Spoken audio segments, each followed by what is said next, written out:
On dit dans la prière, Biyatra afkedwahi, Akadosh Baruch Hu, mon âme est entre tes mains.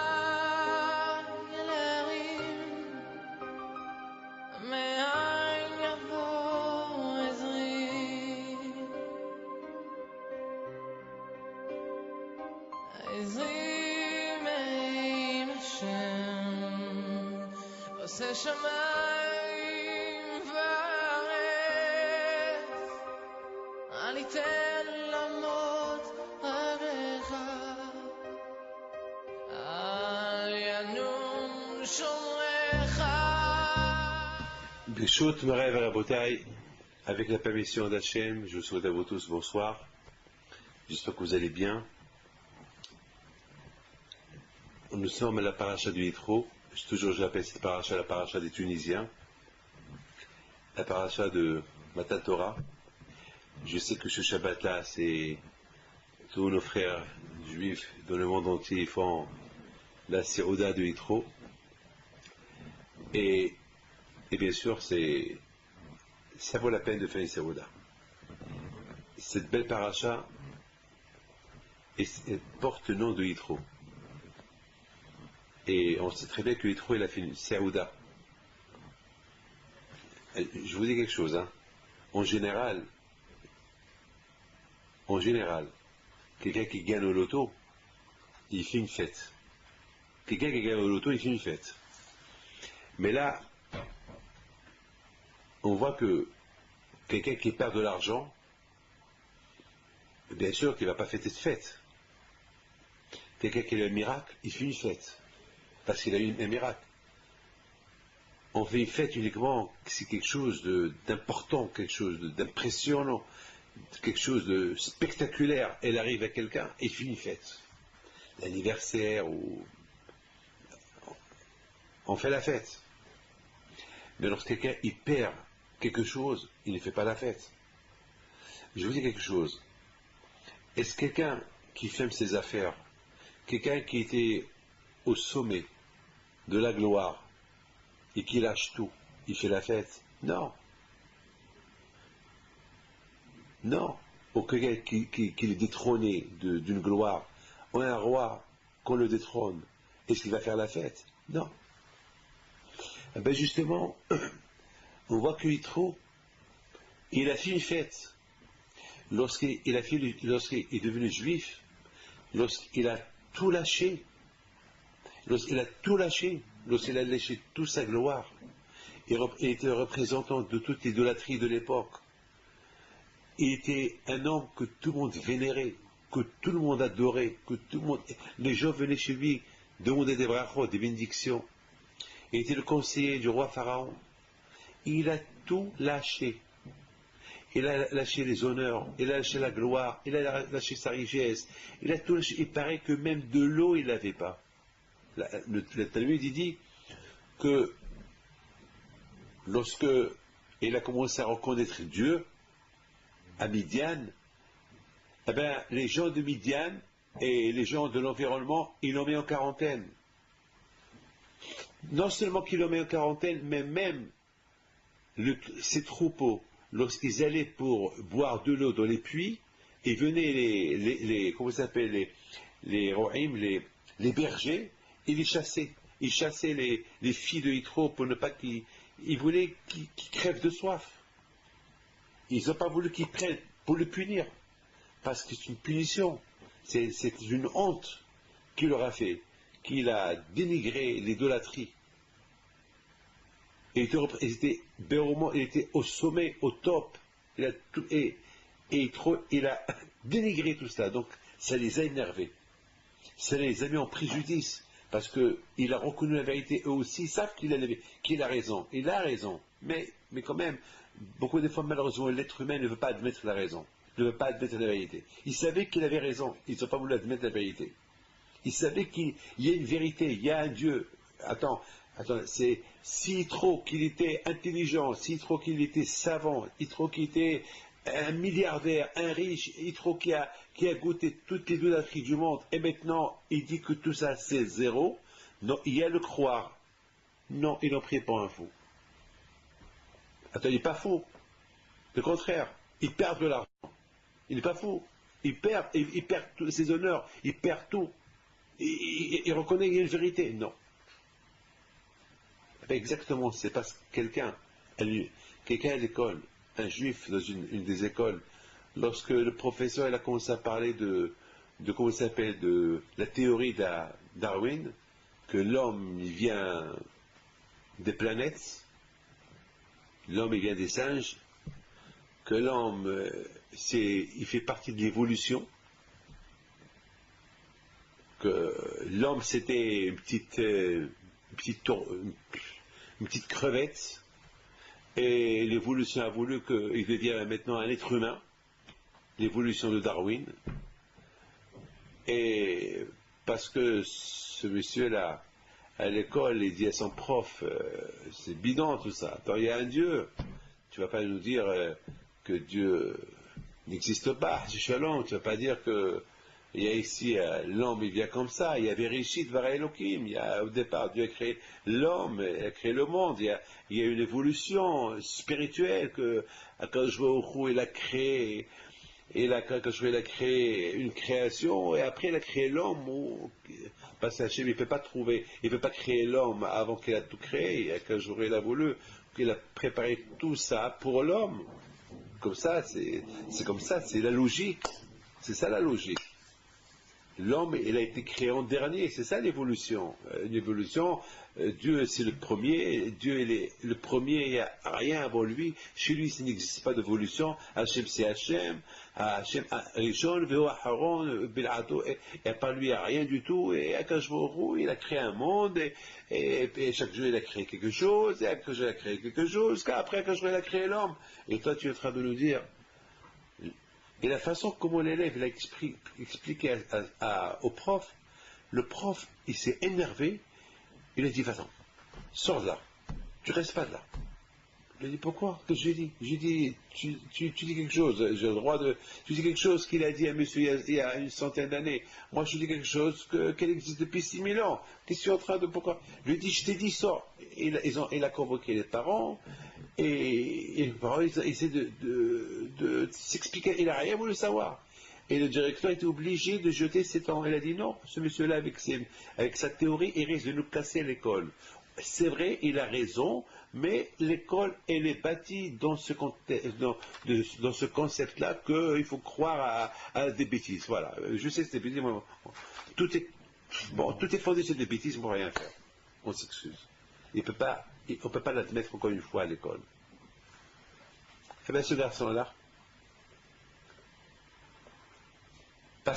à cause de cela, il a dit à ses parents, puisque j'ai été de l'école, vous mes parents, vous avez voulu que je devienne un architecte, vous voulez que je devienne médecin, vous voulez que je devienne ceci, mais à cause de ce monsieur-là qu'on m'a jeté pour rien, à cause de cette théorie-là de ce monsieur-là qui dit que l'homme vient du singe, alors moi je vais aller à la yeshiva.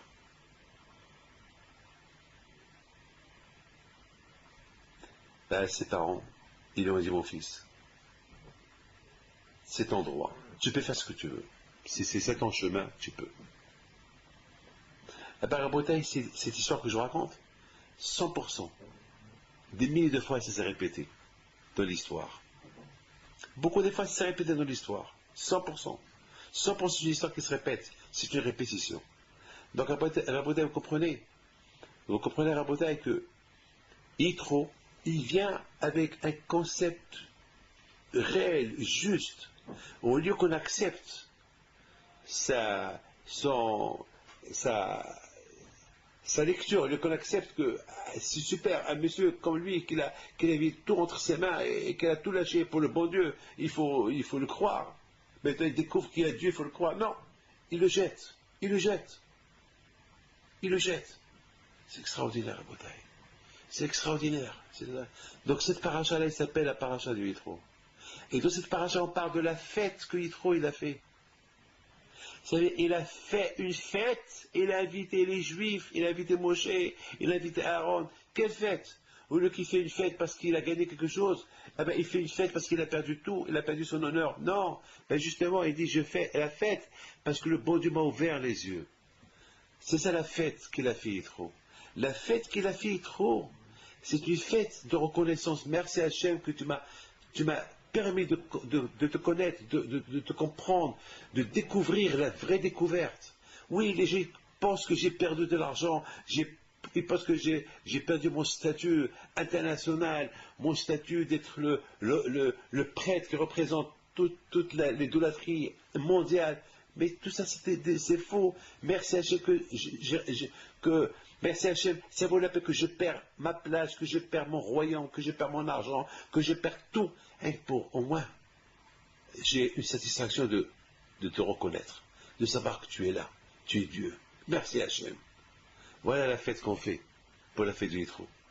La fête du Yitro, que vous les Tunisiens, et beaucoup des communautés juives de le monde, ils appellent la fête du Yitro, ben justement, moi je l'appelle la fête de la reconnaissance, la fête de la renaissance.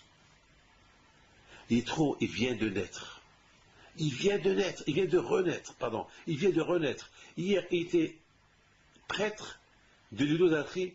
Aujourd'hui, c'est un simple citoyen qui reconnaît qu'il y a Dieu. Et c'est pour ça qu'il fait la fête.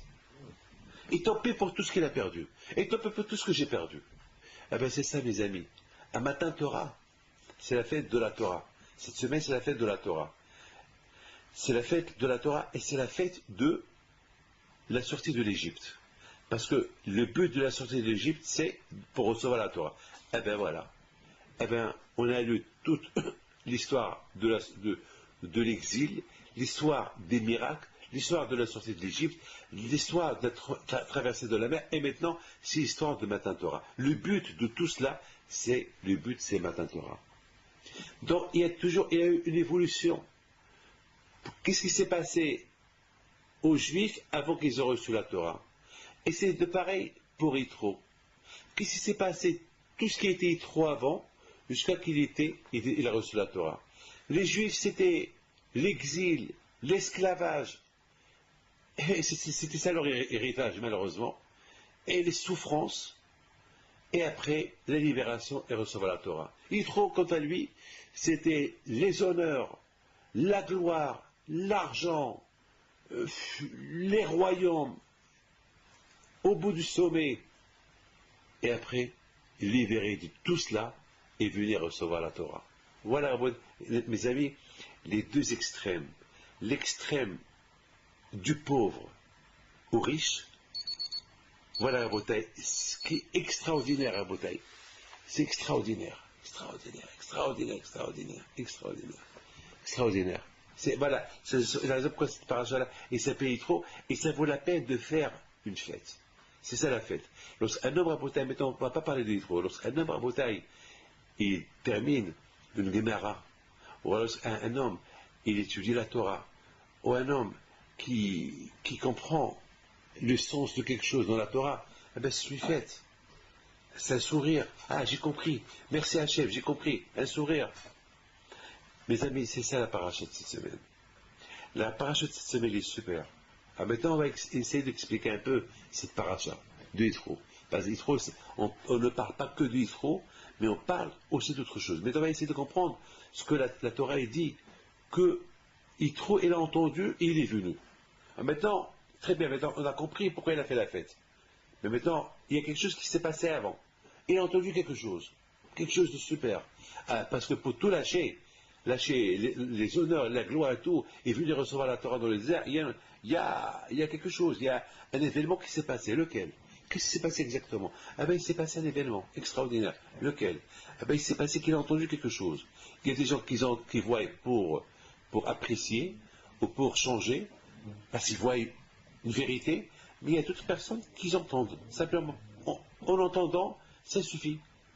Pourquoi des fois ça arrive qu'on entend quelque chose et on réalise la chose. Il y a des gens qui ne vont pas se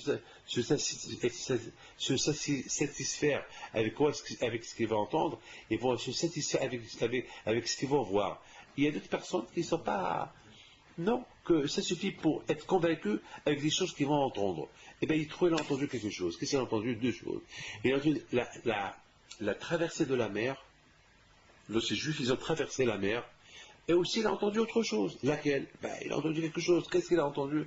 Il a entendu la guerre de Amalek. Alors moi, je vous pose une question. la guerre, Amalek contre les Juifs.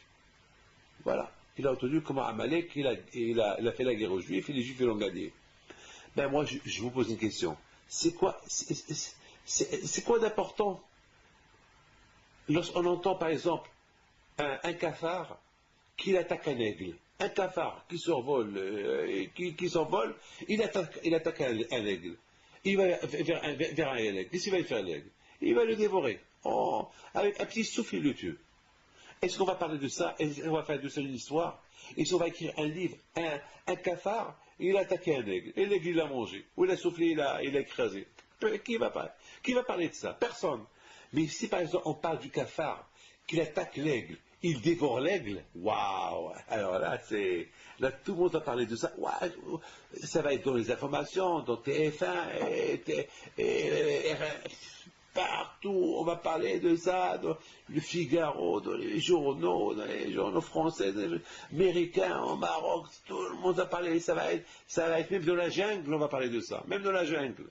Même dans la jungle, t'écoutez quoi? Vous avez un cafard, non, c'est pas vrai. Qui va croire à ça? Ah, ça peut monter, ça oui, c'est un peuple. Mais si on parle, Amalek c'est un petit peuple, c'est une petite tribu, qui a fait la guerre contre les Juifs, et les Juifs, ils les ont abattus. Et en plus, les Juifs à cette époque-là, ils avaient avec eux la Shekhina, Hakadosh Baruch Hu, il y avait Moshe, Aaron, Yeshua. D'ailleurs, quand il a dit à Moshe Rabbeinu, dit oublie ça, qu'ils n'ont pas peur, qu'il ne faut pas qu'ils aient peur des Égyptiens. Hashem Elachem Lachem, le pharaon, il est venu faire la guerre contre les Juifs, il est venu avec des centaines de milliers, je ne sais pas quoi, de soldats. Ça, on aurait pu avoir peur. Malgré tout, Hashem a dit à Moshe Rabbeinu, dit oublie ça, il ne faut pas avoir peur. Hashem Elachem Lachem. C'est Hashem qui va faire la guerre.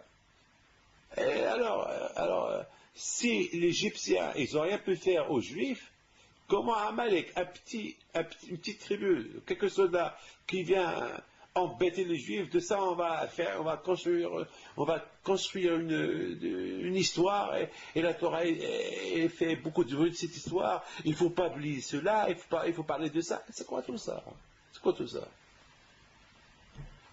C'est une histoire, à Bouddhaï, c'est ça, c'est quelque chose qu'on doit comprendre. Vous savez, à Bouddhaï, mes amis, écoutez très bien, mes amis. Ce que je pense, ça ne va pas vous plaire tout ce que je vais vous dire, mais il faut savoir une chose. Dans la vie, chacun comment il voit la vie. Moi, j'arrive du Mexique. Et au Mexique, il s'est passé un événement, malheureusement, il y a 3 semaines. Une famille entière. Moshe Saba, Alav Shalom. D'ailleurs, cette année, j'étais au Mexique, j'ai fait beaucoup de cours de doctorat à sa mémoire. Et la semaine dernière, tout le monde venait chez moi. Tout le judaïsme mexicain, ils sont dans le choc. Tous dans le choc, choqués. Le choc qu'ils ont, c'est qu'est-ce qui s'est passé? Qu'est-ce qui s'est passé à cette famille-là? Toute une famille qui vient d'Israël, une famille qui était à New York pour un mariage. Ils arrivent dans leur avion privé au Mexique. Ils avaient un mariage au Mexique. Pour arriver plus vite au mariage, parce que de l'aéroport jusqu'au mariage, il y a 1 heure de trajet. Ils prennent leur propre hélicoptère pour arriver plus vite. Et malheureusement, au lieu qu'ils arrivent plus vite, l'avion est tombé, l'hélicoptère est tombé, et Moshe Saba il est mort, sa femme elle est morte, son fils Abraham, qu'il a étudié à la yeshiva de Kol Torah avec un de mes enfants, et la femme de Abraham aussi elle est morte, 4 personnes, ils sont morts. Ça a choqué tout le monde. Et les pauvres. Quelle catastrophe, quelle façon ils sont morts. Dans quel état ils ont trouvé les corps. Vous imaginez un hélicoptère, vous voyez, il est resté rien d'hélicoptère. C'est des gens qui ont fait beaucoup de mitzvot, beaucoup de Torah, Beaucoup de Torah, beaucoup de Torah. Ça a choqué tout le monde. C'est ça la Torah. Les gens ils disent, pourquoi la Torah ne l'a pas protégée? Et moi je réponds, Hachem toujours il prend malheureusement les meilleurs. Et qui me dit qu'il devait avoir une Gézéra au Mexique? Peut-être il devait avoir un tremblement de terre, comme si c'est passé à Haïti. Il y a eu 150 000 morts à Haïti. Tout un pays est ravagé. Vous savez qu'au Mexique, il y a 25 ans, il y a un tremblement de terre là-bas. Il a fait des milliers de morts. Qui me dit qu'il devait avoir quelque chose de pareil? Et à cause de comme d'habitude, il prend les meilleurs. Et pourquoi eux? Ça, je ne sais pas. Ça, c'est une question qu'on ne peut pas savoir. Il faut la demander à Kadosh Baruch Hu. Je voudrais vous raconter une histoire. Et cette histoire que je vais raconter, elle va vous répondre beaucoup des histoires. Écoutez bien l'histoire. Il y a vite une fois,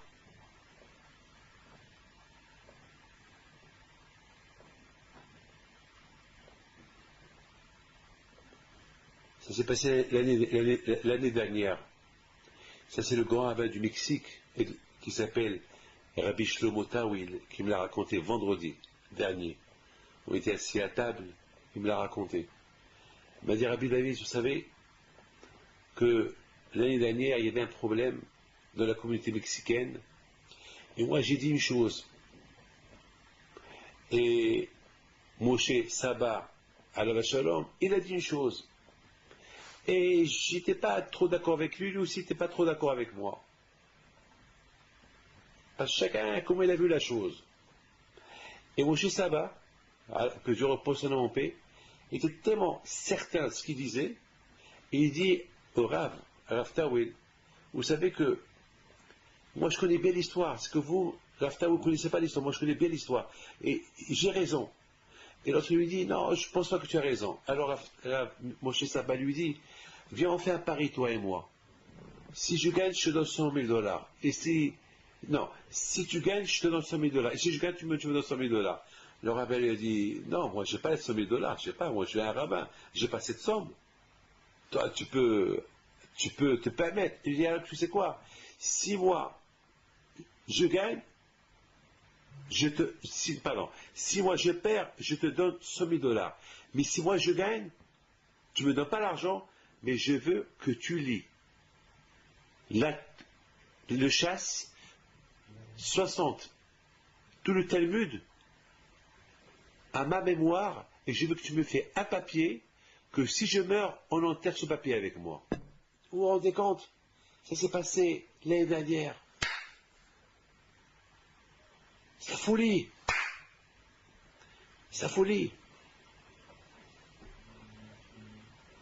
Et le rabbin Taou, il lui dit d'accord. Et Moshe Saba lui dit non, il faut qu'on prenne une photo, on apporte 2 témoins, on fait un papier. Que si je gagne, tu ne me donnes pas d'argent, mais tu lis tout le chasse, tout le Talmud à ma mémoire, s'il m'arrive quelque chose. Et je veux que je me fais un papier, que je l'enterre avec comme ça. Moi, si j'arrive là-haut, j'arrive avec un papier. Que même si je n'ai pas eu le temps d'étudier toute la Torah, j'ai un papier que j'ai lu tout le chasse. Alors Haftaoui dit, je suis d'accord. Le Haftaoui, il m'a montré la photo. Il y avait la photo, ils ont pris la photo, il y avait 2 témoins qui se serraient les mains. Quelques mois plus tard, il est mort. Moshe Saba. Alors Haftaoui me dit, Rabbi David, je suis organisé avec quelques personnes pour qu'on lit tout le Talmud à sa mémoire, parce qu'il a gagné dans le pari. Et je te promis que s'il gagne, je commence le chasse à cette date, et à cette date, il est mort. Donc ça veut dire que c'était déjà prévu. Hachem, c'est ce qu'il fait. Une chose est certaine, on ne prend rien du tout avec nous.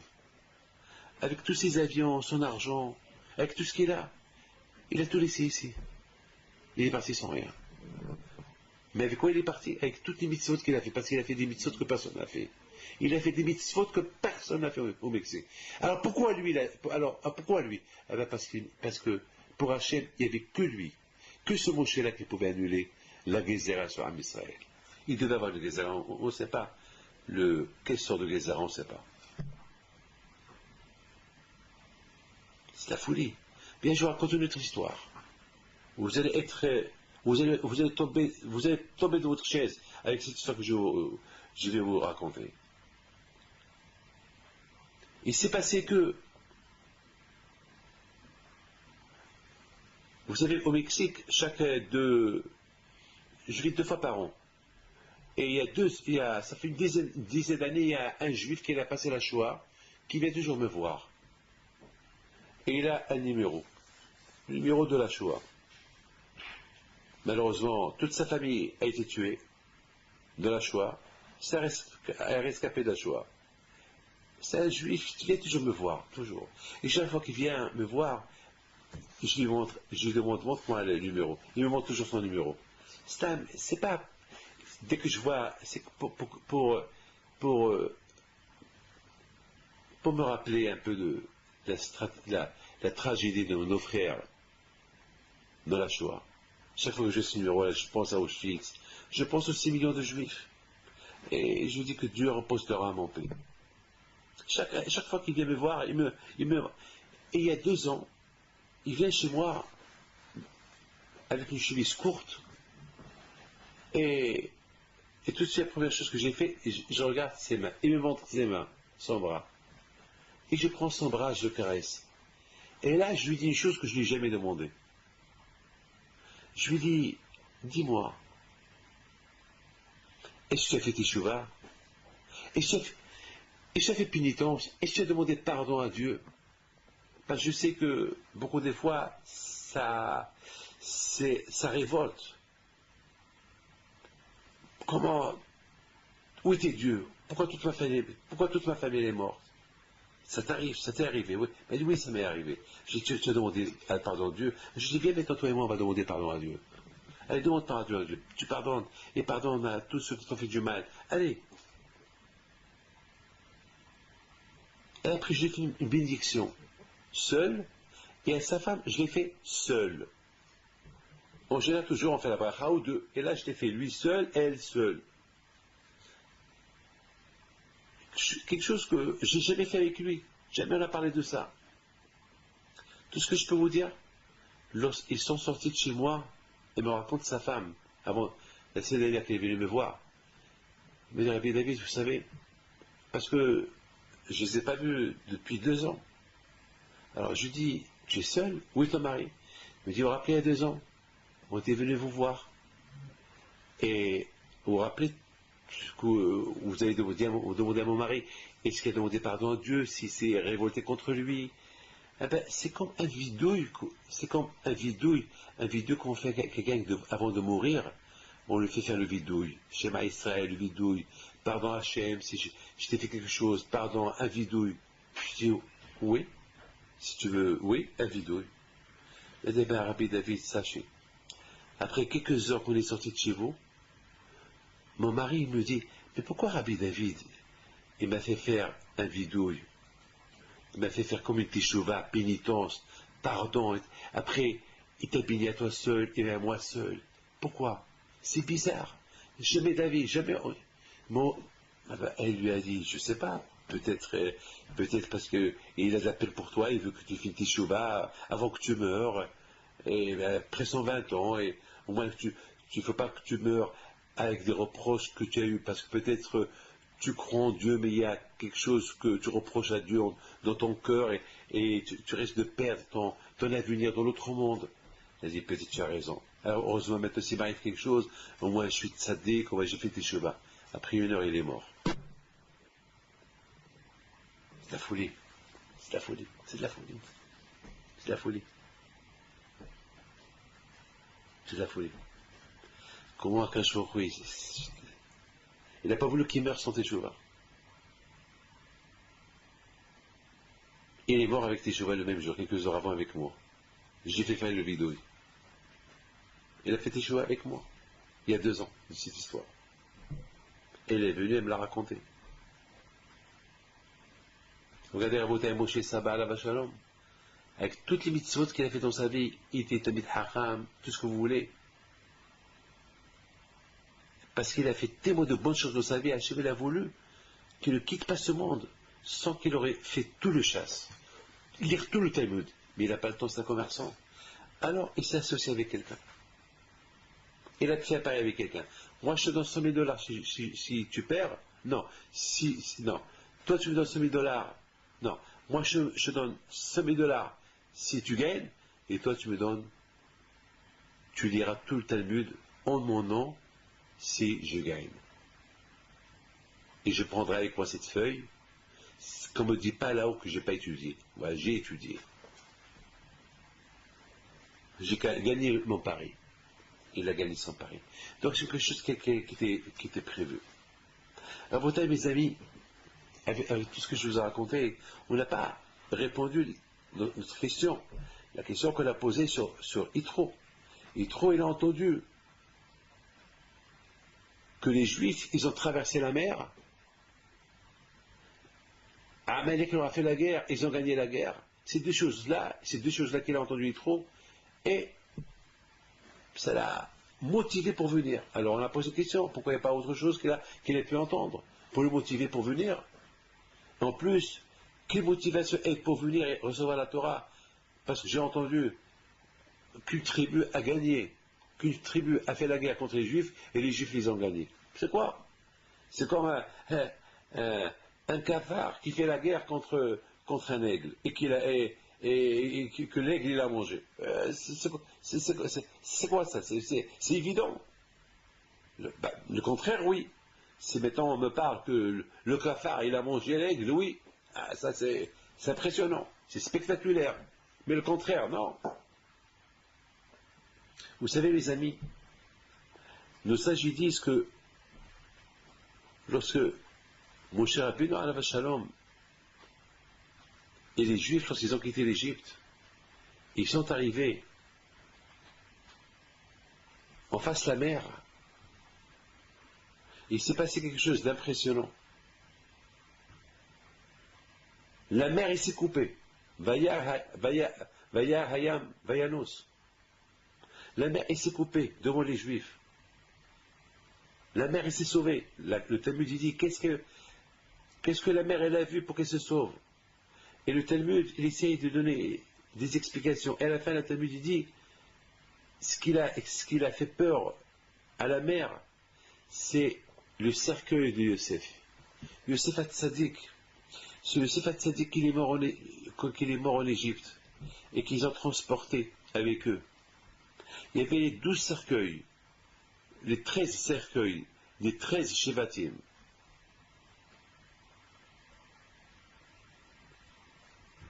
Alors pourquoi que le cercueil de Yosef qu'il a impressionné la mer? Qu'est-ce qu'il y avait de spécial dans le cercueil de Yosef? Eh bien mes amis, il faut savoir une chose. Le cercueil de Yosef, pour comprendre c'est qui Yosef, c'est pas facile. Hein? Yosef Hatzadik, c'était pas quiconque. Yosef Hatzadik alav shalom, c'était pas quiconque. Yosef Hatzadik, il était roi, il était riche, il était seul en Égypte, il a combattu le tsar tout seul, il n'avait pas ses parents, il était célibataire, il était beau gosse, toutes les femmes tombaient amoureuses de lui, toutes les Égyptiennes voulaient de lui, et lui, il voulait rien, et surtout la plupart c'était des femmes mariées. Et lui disait, comment une femme mariée, je vais la prendre à son mari, que Dieu préserve. Non, impossible. Alors il y avait les célibataires. Il a dit quoi? Mais les célibataires, non, je peux pas. Je suis juif. Je peux pas.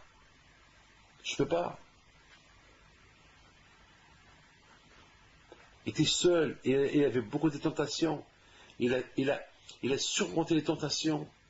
Ça, c'est Yosef. Et qu'est-ce qui reste de Yosef?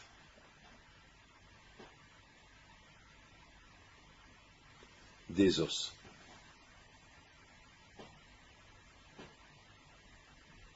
C'est tout. Des os. Yosef Hatzadik alav shalom, il a voulu montrer à tous les bénis d'Israël On peut vivre seul dans une ville où il n'y a pas des juifs, où il y a beaucoup de tentations. Tout dépend de la personne. Si la personne veut surmonter le Sahara, il peut. Tout dépend de la personne. Beaucoup de gens ils disent ouais c'est dur, ouais c'est facile, je suis tout seul, j'ai pas de parents. Il y a beaucoup de gens qui disent ouais si je suis tombé de la religion c'est parce que j'étais seul, j'avais pas de soutien, j'avais pas d'argent, ou j'avais pas de copains juifs, il n'y a pas de synagogue. On va lui dire et Yosef tout seul en Égypte, sans parents, sans personne, avec toutes les plus grandes épreuves du monde, avec toutes les tentations du monde, et Yosef, c'est pas de tzaddik.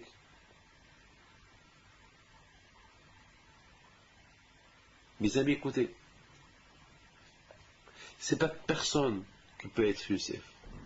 C'est pas vrai, tout le monde peut être Yosef. Si Yosef est devenu Yosef, était Yosef, c'est que chacun peut être comme Yosef. Si la Torah nous raconte des histoires sur Yosef, ça veut dire qu'on peut être Yosef. Ça n'existe pas comme si on nous parle de Rabbi Haim Pinto, c'est que nous aussi on peut être Rabbi Haim Pinto. Si on nous parle de Rabbi Haim Taïb Lomet ou Rabbi Tzhak Taïb Lomet, c'est qu'on peut être nous aussi. C'est l'être humain qui dit ah oui, lui il pouvait, moi je ne peux pas. C'est pas vrai. Si lui il pouvait, moi aussi je peux. Si Youssef il a résisté le Sahara tout seul en Égypte, c'est que nous aussi on peut. Avec un peu d'effort. On peut. Mais sinon, on a créé une idée qu'on ne peut pas. C'est pas vrai. Moi, je sais une chose. Tous ceux qui sont têtus, tous ceux qui ont voulu quelque chose, eh ben, ils l'ont eu à la fin. Je vous raconte une chose, une petite histoire qui va vous faire rire. Il y a quelqu'un qui me l'a raconté.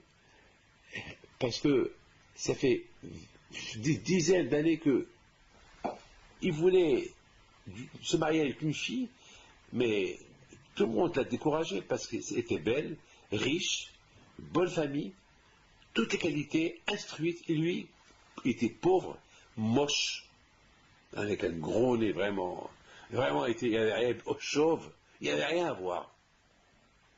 Et il disait à tout le monde, vous allez voir, je vais la voir. Vous allez voir, je vais la voir. Et combien de fois il est venu chez moi pour que je fasse des voix. Je lui dis, attends, mais tu es fou.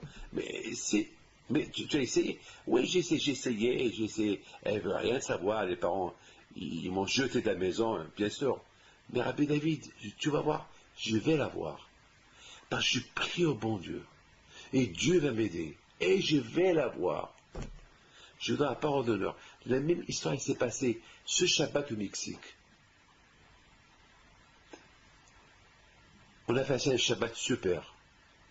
Ensemble, avec 200-300 personnes. Un Shabbat super, un Shabbat de Kdusha, de Torah. Vous savez, c'était dur pour les gens de quitter le samedi soir à l'hôtel. Un Shabbat extraordinaire. Et il y avait des cours de Torah, Ils savaient qu'ils sont venus pour écouter les cours de Torah. Ils savaient que c'était ça le Shabbaton. Et je voulais qu'on termine comment ça s'appelle, le Shabbat en beauté. On voulait terminer le Shabbat en beauté.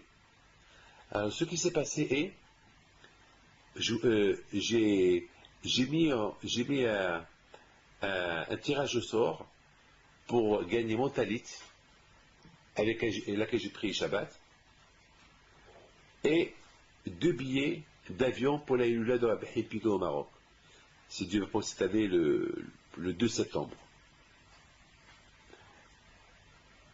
Et ce qui est impressionnant, c'est qu'il y avait mon Baal Habayit, qui s'appelle, un des Baal Habayit, qui s'appelle Kurson. Il a, devant tout le monde, je vais prier tout le Shabbat pour que je la gagne, pour que lui la gagne. Et tout le monde lui a dit, tu pries, tu crois qu'il y a 300 personnes, qu'est-ce que tu vas gagner? Il a dit, attention, vous allez voir le kouah de la prière, vous allez voir, je vais la gagner, je vais la gagner. Les gens rigolaient. Et du coup, il y avait 2 personnes, un couple, que vraiment, Et c'est un couple, leurs parents c'est des rabbins. Et c'est vraiment des rabbins qui veulent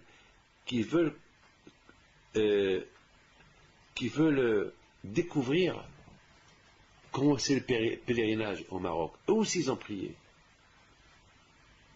Écoutez, hein. Samedi soir il sort. On fait le tirage au sort pour les billets. Qui va gagner les billets du Maroc? 2 voyageurs. Le nom de ces messieurs-là, le numéro il sort. Et ils ne sont pas là. Eux, ils ne sont pas là. Alors chacun dit, alors j'ai dit, viens, on recommence, parce qu'on avait dit que si les gens ne sont pas là, on recommence le tirage au sort. Et j'ai vu que chacun disait, non, on les attend, mais on ne sait pas qui est-ce. Maintenant, viens, on attaque le deuxième tirage au sort du Talit. Et tout le monde qui regarde Haïm Kurson, parce qu'il a dit, vous allez voir, je vais la gagner. Alors tous qui disaient, allez, mélangez bien les numéros, mélangez bien. Ils avaient le truc là qui a au loto. Alors, il y avait là-bas des centaines de feuilles. Allez, on tourne, et on tourne, et on tourne. Et pour ne pas que les gens croient que c'est moi que j'ai trafiqué, on a appelé un enfant. Prends. Et l'enfant qui prend le tirage au sort, et c'était Haïm Kurson qui l'a gagné. La tchila, le kouah de la prière. Et tout le monde est resté bouche bée. Entre-temps, le couple qui a gagné pour le tirage au sort, le premier tirage au sort pour le Maroc, c'était ceux qui ont prié aussi pour aller découvrir la Bahim Pido. Du coup, il y a eu un juif, parmi tous les juifs là-bas, ils disent, Rabbi David, c'est pas possible que moi aussi j'ai prié, et pourquoi j'ai pas gagné le talit? Alors je lui ai dit, tu sais quoi, je vais remettre mon deuxième talit en jeu. Je ne l'ai pas là, il est en France, et je le mets au tirage au sort. Et si le bon Dieu veut, si tu as bien prié, tu vas le gagner. Eh bien, la Bretagne, tout le monde qui crie, et tout le monde qui est excité, et tout le monde qui voit ce qui se passe là. Ils ont vu des miracles. Et encore, on mélange des feuilles, et on mélange, et on prend le numéro. C'était le monsieur qui l'a gagné, celui qui l'a prié. Il a dit, moi aussi j'ai prié, j'ai pas gagné. Il a gagné. Ça prouve qu'il y a Kadosh Baruch Hu. Il faut savoir prier. Si on sait prier, ce qu'on veut, on l'a. Le problème, c'est qu'on ne sait pas prier. Kadosh Baruch Hu, c'est un papa. Lorsqu'un enfant, il veut quelque chose, il demande à son père, et son père, il lui donne.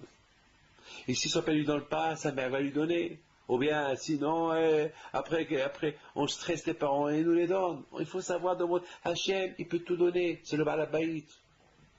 Hachem, c'est le père. Avinu Malkenu. Il faut savoir quoi lui demander. Et c'est pas possible que Hachem, il a pas. Il a tout, Hachem. Peut-être le papa, il a ce qu'il a, il a ce qu'il a, mais ce qu'il n'a pas, il n'a pas. Donc, il ne faut pas demander ce qu'il n'a pas, demander ce qu'il a. Mais Hachem, il a tout. Donc, il peut te donner tout ce que tu veux. Et il faut savoir demander. Donc, maintenant, je raconte la première histoire. Celui-là que tout le monde se moquait de lui, parce qu'il tombait amoureux d'une fille très belle, et lui, il est moche, pauvre, tout ce que tu veux. Et à la fin, le monde entier a été bouche bée. Et il a marié. Cette fille-là, chaque fois qu'on lui présentait quelqu'un, elle ne voulait pas se marier. Ou elle ne voulait pas, ou l'autre ne voulait pas se marier avec elle. C'est ça que le papa, il a commencé à voir que sa fille prend de l'âge. Le seul qui la veut, c'est ce pauvre-là, ce chauve, ce moche. Ce qu'un jour, elle dit à son père, papa, tu veux que je reste sans mariage? Petit, c'est lui mon mazal. C'est vrai, il a tous les défauts du monde, mais peut-être s'il se marie avec moi, il n'aura pas tous les défauts du monde. Automatiquement, il va devenir riche. Automatiquement, il va commencer à s'habiller bien. Et peut-être il va rentrer dans tes affaires. Et peut-être la richesse va le rendre beau.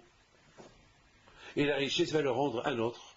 On ne va plus voir on va plus voir qu'il est chauve, on va le voir d'une autre manière. Le père, il a accepté, ben, ils sont mariés. Eh ben, il est devenu beau, il est devenu riche, il a des enfants, il a pris une belle femme, et voilà. C'est Hachem, parce qu'il a prié. Il m'a dit, Rabbi David, j'ai prié Hachem, et Hachem me l'a donné. Il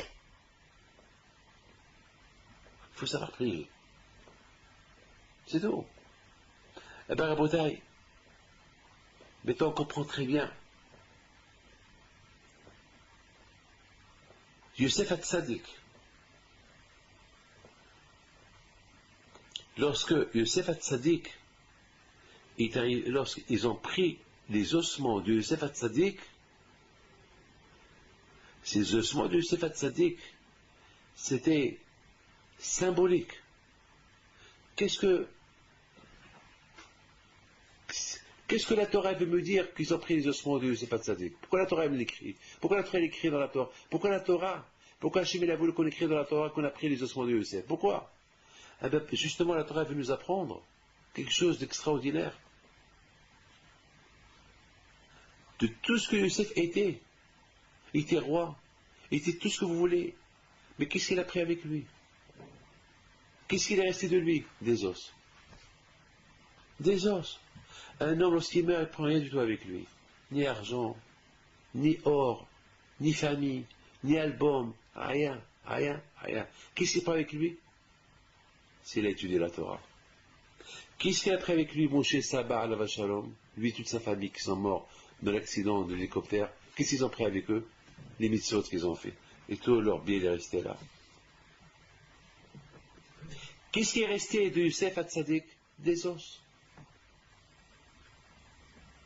Hachem Ishiba Lekam Vetalmud Biad. Dans notre monde, il n'y a pas de chéquier, il n'y a pas de photo, il n'y a rien. Il y a quoi? Il n'y a que les mitzvot que j'ai fait dans ce monde-là. C'est tout. Yosef, c'était symbolique.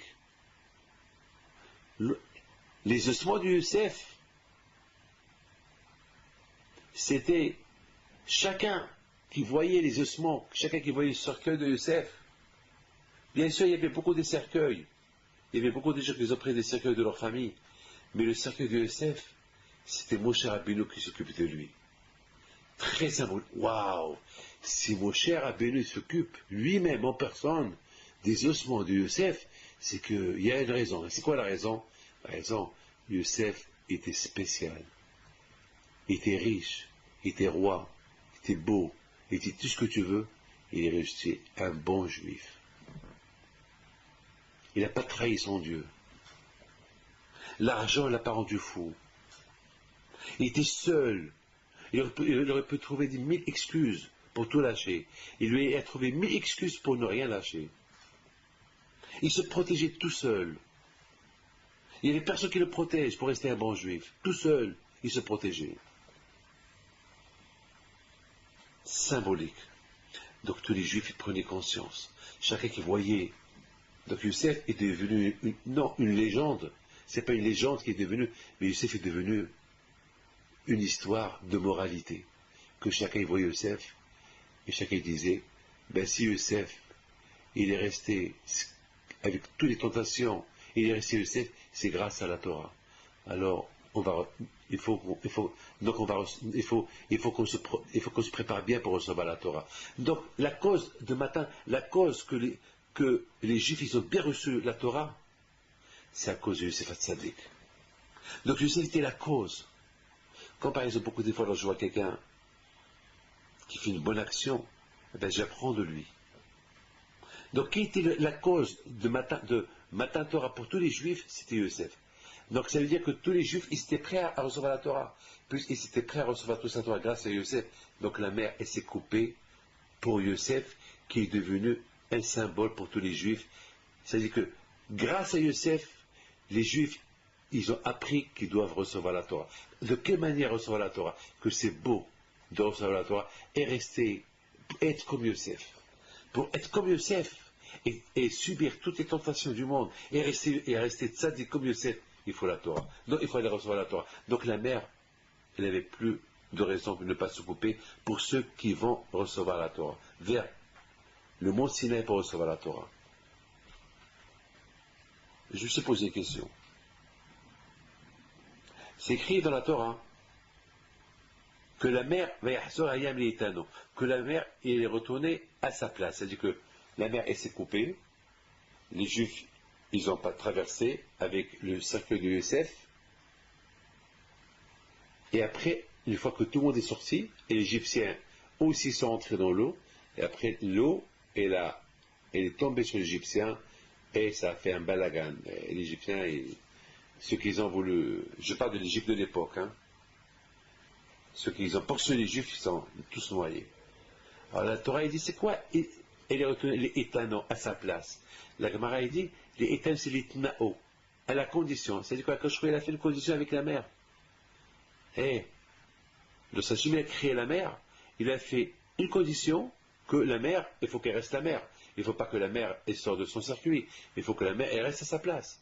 Il ne faut pas que la mer elle déborde, elle prend le monde entier. C'est pour ça que je vous repris, il a créé le sable. Le sable, il est là pour protéger le monde, que la mer, elle travaille. Dès que vous voyez de loin des vagues qui arrivent, dès qu'elle arrive vers le sable, et hop, le sable, il casse la mer, parce que le sable, il commence déjà à des profondeurs, il casse la mer, il casse la vague. Ça, si elle arrive à la surface, est déjà cassée. Mais parfois, il y a le tsunami qui détruit tout, qui pousse même le sable. Bon, ça arrive de temps en temps, pas tout le temps. Mais de toute façon, le sable, il est là pour protéger le monde contre la mer. Mais Akadosh Baruch Hu, lorsqu'il a créé le monde, il a créé la mer, et il a fait avec elle une condition que lorsque les Juifs ils quittent l'Égypte, ils vont pour recevoir la Torah, il faut qu'ils se coupent pour eux. Et après, ils retournent à ce qu'il était avant. Donc c'est la condition. Mais malgré tout, on a vu que la mer n'a pas voulu respecter la condition de Dieu. Elle n'a pas voulu respecter la condition de Dieu que lorsque les Juifs ils arrivent, et ils se coupent pour eux jusqu'à que les Juifs traversent, après elle retourne à sa place. Elle n'a pas voulu. La question se pose pourquoi elle n'a pas voulu. La réponse, elle est que la mer, c'est une des créations de Dieu, la mer. Et la mer, l'océan, l'Atlantique, la Méditerranée, c'est l'une des créations d'Hachem. Pour elle, c'est les Juifs qui vont traverser. C'est des Juifs qui sont déjà dans la Torah, des Juifs. C'est vrai, ils vont recevoir la Torah, mais qui sont religieux, mais là, ils voient devant elles des Juifs qui étaient pas. Pour elles, ça valait pas la peine de faire tout ce bruit-là pour la mer, pour ces Juifs-là. On va pas se couper pour eux, c'est vrai, ils vont recevoir la Torah, mais non, mais pas pour ces gens-là. Mais lorsque la mère, elle a vu le cercueil de Yosef, les ossements de Yosef, ils ont compris, la mère a compris que ces juifs-là qui sont à côté, ils ont déjà pris exemple de ces ossements de Yosef. Et si ces juifs-là, s'ils ne reçoivent pas la Torah, c'est vrai, s'ils ne reçoivent pas la Torah, ils ne vont pas être symboliques. Sans Torah, ils vont être des gens ignorants. Mais s'ils reçoivent la Torah va être très importante dans leurs yeux. La mère, au départ, elle a vu quoi? Elle voit des Juifs avec de l'or, plein d'or, avec tout le butin qu'ils ont pris d'Égypte. C'est ça les Juifs. C'est ça les Juifs, c'est ça. Ils aiment que l'argent, ils veulent que de l'argent. C'est quoi tout ça? Donc quelque part, la mère n'était pas trop contente d'accepter, d'accomplir la condition que Dieu a fait avec elle à la création du monde. Que lorsque les Juifs ils quittent l'Égypte, ils veulent traverser, il faut tout couper pour eux. Là, elle n'était pas d'accord. Mais lorsqu'elle a vu le cercueil de Yosef et que les Juifs, ils vont être exemplaires, que ce serait l'exemple, et que les Juifs vont suivre l'exemple de Yosef Hatzadik, que le plus important dans leurs yeux, ça va être la Torah et non pas l'argent, alors là, c'est coupé pour eux. Les amis, je vous souhaite bonsoir, que le bon Dieu vous protège, et vous donne la santé et la joie. J'espère que ce cours de Torah vous plaît. À la semaine prochaine, si Dieu veut, n'oubliez pas de invitez tous vos amis par email, par SMS, de venir voir ce cours-là. Chaque mercredi, il y a un cours par Internet, sur Internet. Invitez tout le monde à le voir.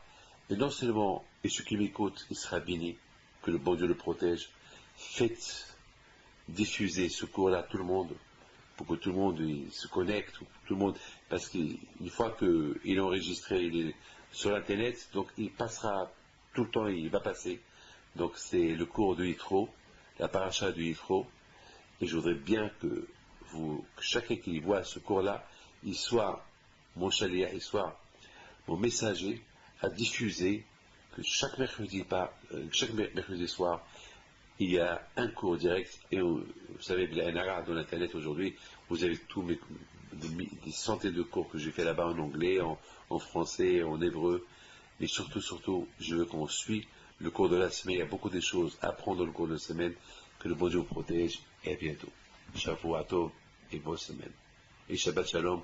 Et pour les Tunisiens qui font la Seouda de Yitro, alors pensez à moi, et les Haïm, et bonne fête, et bonne Shabbat.